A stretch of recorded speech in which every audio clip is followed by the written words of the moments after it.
हिंदुत्व के poster boy जिस तौर पर बीजेपी योगी आदित्यनाथ को आगे रखती है, देश भर में उनको प्रचार के लिए भेजा जाता है, फायर ब्रांड हिंदू नेता, उसकी टक्कर में आज के दौर में आपको भारत में कोई नेता नजर आता है या योगी जैसा कोई नहीं?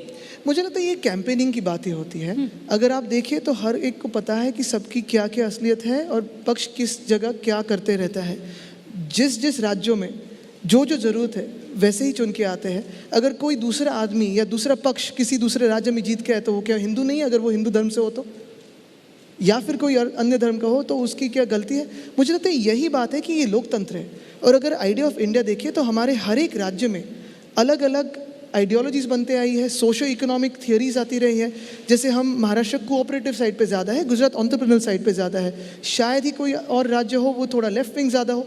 तो ये अलग अलग राज्यों की बात होती है, लेकिन वहाँ के लोगों की दोष नहीं होता है। वहाँ जो लोगों को ज़रूरत लगती है वो वैसे चुनाव में वोट्स देते हैं। हर एक पार्टी कैंपेन करती है, अपना अपना एक मसला लेके आती है, कोई प्लैंक होता है। जो वचन देते हैं मुझे लगता है कि अंत में वही सारे वचन अगर पूरे करें तो वही जीत होगी, और मुझे लगता है वही राजनीति होनी चाहिए। अच्छा, अगर मैं गलत नहीं हूँ तो आप तो शायद फुटबॉल के भी शौकीन हैं। मैं फुटबॉल देखता हूँ, क्रिकेट खेलता हूँ। ठीक है, तो हर एक राजनीति की ये पॉलिसी होती है कि एक खेलते एक करते हैं। अपने सारे राज आप बताकर जा रहे हैं वैसे आइडियाज ऑफ इंडिया समिट में, बढ़िया है। आप लोग कहते हो साहब कि ईडी, सीबीआई जैसी एजेंसीज का केंद्र दुरुपयोग कर रहा है। अच्छा, वो कहते हैं साहब ये देखो Mumbai police, Maharashtra police, BMC ये हमारे खिलाफ बेजा इस्तेमाल कर रहे हैं। और मतलब बिल्कुल मार्क कर सकते हैं आप, इधर से एक नेता वर्सेस उधर से एक नेता, मैं नाम नहीं गिनाऊंगी। तो अब तो लेकिन कहा जा रहा है कि ये मामला आगे इतना बढ़ गया है कि आँच इसकी सीधे आपके परिवार तक पहुंच रही है। आपके मामा, उनकी संपत्ति ईडी जब्त कर रही है। ये मैंने पहले भी कहा है कि अभी ये सारी जो केंद्रीय यंत्रणा बन चुकी है, अगर आप पैटर्न देखें तो जहाँ जहाँ चुनाव आने हैं 6-8 महीनों पे हो, 1-2 महीनों पे हो, तो वो प्रचार का शुभारंभ ये केंद्रीय यंत्रणा करती है। जो सेंट्रल एजेंसीज हो वो जाके पहले प्रचार शुरू कर देती है, फिर इनकी बदनामी की एक दौर शुरू होती है, फिर कोई और टीम आती है। तो ये सारी चीज़ें अपने फुटबॉल का गेम है, हाई एनर्जी गेम होना ही है, क्योंकि सेना है यहाँ, वहाँ बीजेपी है।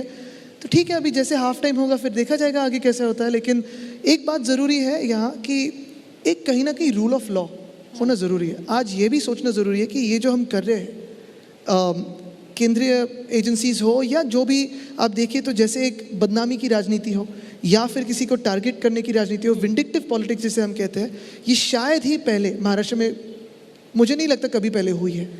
अन्य राज्यों में भी इतनी गंदी राजनीति कभी नहीं थी।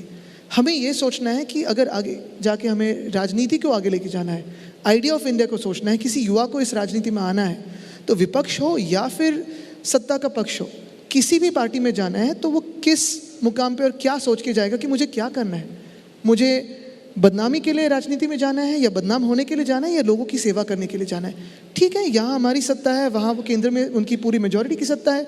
देश बदल सकते हैं, देश को आगे ले जा सकते हैं, उनको उतनी ताकत दी है, लोगों का विश्वास उनमें बन चुका है। 2019 में हो या 14 में हो, अगर उनको विश्वास आगे जीतना है तो बदनाम न करते हुए मुझे लगता है उनको मौका है कि देश को आगे ले जा सके। और अच्छे कामों को कहीं भी किसी भी विपक्ष के पार्टी ने ना कहा नहीं है।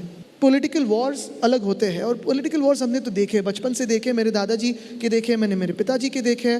काफ़ी सारे स्टॉलवर्ड्स महाराष्ट्र में ही थे। यानी हमारे महाराष्ट्र में अगर देखें तो हिंदू सम्राट बाला साहब ठाकरे थे, प्रमोद महाजन साहब थे, गोपीनाथ मुंडे साहब थे, शरद पवार साहब हैं। काफ़ी सारे यहाँ इतने बड़े नेता होके गए हैं जो महाराष्ट्र ने देश की राजनीति को चेंज कर चुके। लेकिन कभी एक दूसरे के परिवार पे, एक दूसरे के पर्सनल लाइफ पे कभी किसी ने बात नहीं की।